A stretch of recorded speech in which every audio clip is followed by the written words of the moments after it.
Bismillahirrahmanirrahim. Assalamualaikum warahmatullahi wabarakatuh.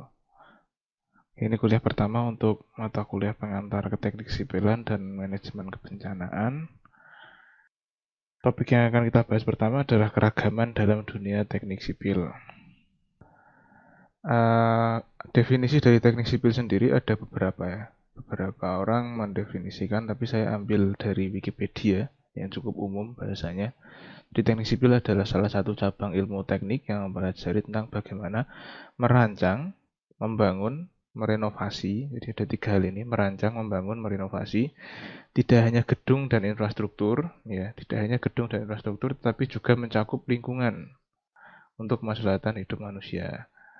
Jadi lingkupnya menurut Wikipedia adalah merancang, membangun, dan merenovasi. Dan objeknya tidak hanya gedung dan infrastruktur, tetapi juga lingkungan. Untuk tujuannya adalah untuk kemaslahatan hidup manusia.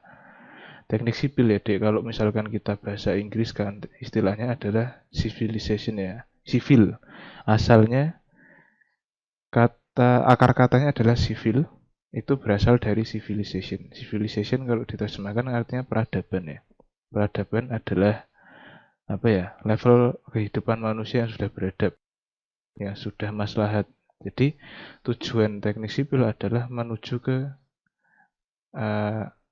manusia yang beradab atau kemaslahatan hidup manusia. Jadi tujuannya apapun yang dilakukan itu adalah menuju ke kemaslahatan hidup manusia. Nah, untuk pembagian kategori besar dalam infrastruktur sipil itu ada banyak orang yang mengelompokkan masing-masing. Jadi masing-masing orang itu punya kelompok sendiri-sendiri. Beberapa peneliti atau tokoh-tokoh besar mengelompokkan sendiri-sendiri. Tetapi kita bisa ambil gambaran besarnya seperti ini kira-kira. 6 kategori besar itu antara lain ada kelompok jalan, ada kelompok pelayanan transportasi, ada kelompok air, kelompok manajemen limbah, kelompok bangunan dan fasilitas olahraga luar, kemudian produksi dan distribusi energi. Untuk kelompok jalan sendiri itu antara lain ada jalan yang setiap hari kita lewati ya, baik itu jalan desa, jalan kabupaten, jalan lingkungan maupun sampai level jalan nasional. Kemudian ada jalan raya dan ada jembatan. Ini masuk ke grup jalan. Kemudian ada grup pelayanan transportasi. Ini diantaranya dalamnya ada transit, kemudian ada jalan rel, ada pelabuhan, bandar udara. Kemudian yang kelompok air itu diantaranya ada instalasi untuk air bersih, instalasi untuk air kotor, dan semua terkait dengan instalasi sistem air, termasuk jalan air ya, termasuk saluran irigasi. Jadi kalau adik-adik tahu ya, ada selokan Mataram itu kan salah satu saluran irigasi. Nah itu masuknya ke kelompok air. Saluran irigasi itu nggak cuma selokan, Dik. Ada misalkan nanti pas ketemu sungai itu dibikin apa namanya talang. Ada talang, ada sipon, ada dua hal itu. Kalau lewat atas sungai namanya talang, kalau lewat bawah sungai namanya sipon. Jadi satu rangkaian infrastruktur itu tidak hanya terdiri dari itu saja. Misalkan kembali ya, misal kita bicara jalan raya, satu rangkaian jalan raya itu nggak cuma jalan aja. Ada yang namanya bahu jalan, ada yang namanya saluran drainase, ada yang namanya zebra cross, ada yang namanya rambu, divider, dan lain-lain. Banyak ini. Jadi satu hal ini pecahannya masih banyak sekali. Gitu. Ini hanya bagian-bagian besar saja.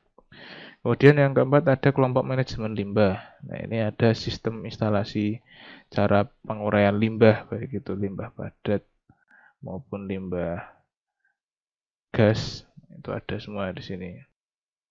Kemudian kelompok bangunan dan fasilitas olahraga luar. Bangunan ya seperti yang kita lihat banyak ya, terutama di kota-kota besar. Misalkan di Jakarta itu banyak tower-tower untuk kantor, tower-tower untuk rumah susun, kampus, dan lain sebagainya. Fasilitas olahraga luar itu seperti stadion, seperti itulah. Kemudian ada kelompok produksi dan distribusi energi. Ini kalau adik-adik lihat mungkin sekitar sini ada yang kecil ya, yaitu jalur listrik pakai tiang-tiang. Kalau main ke Semarang atau Ungaran itu akan ketemu yang besar-besar salurannya. Kalau di masyarakat biasa disebut sutet gitu. Nah, itu salah satu jalur transmisi listrik. Kemudian kalau di daerah industri, masuk ke kawasan industri, main-main kawasan industri itu akan ketemu pipa-pipa yang isinya itu gas. Nah, itu proyeknya sipil juga. Itu bagiannya sipil juga. Itu untuk distribusi energi seperti itu. Nah, ini contoh ya. Ada jalan raya, jadi mulai jalan raya yang dibuat di area pegunungan atau perbukitan yang berkelok-kelok kecil, berkelok-kelok, naik turun, nah itu sampai dengan yang jalan kota yang itu dibikin lebar, rapi, dengan segala kelengkapannya, itu punya sipil semua. Kemudian ada ini contoh gambar proses pengerjaan jalan ya. Nah, ini ada juga contoh kerusakan kalau objek sipil tidak dibuat dengan benar.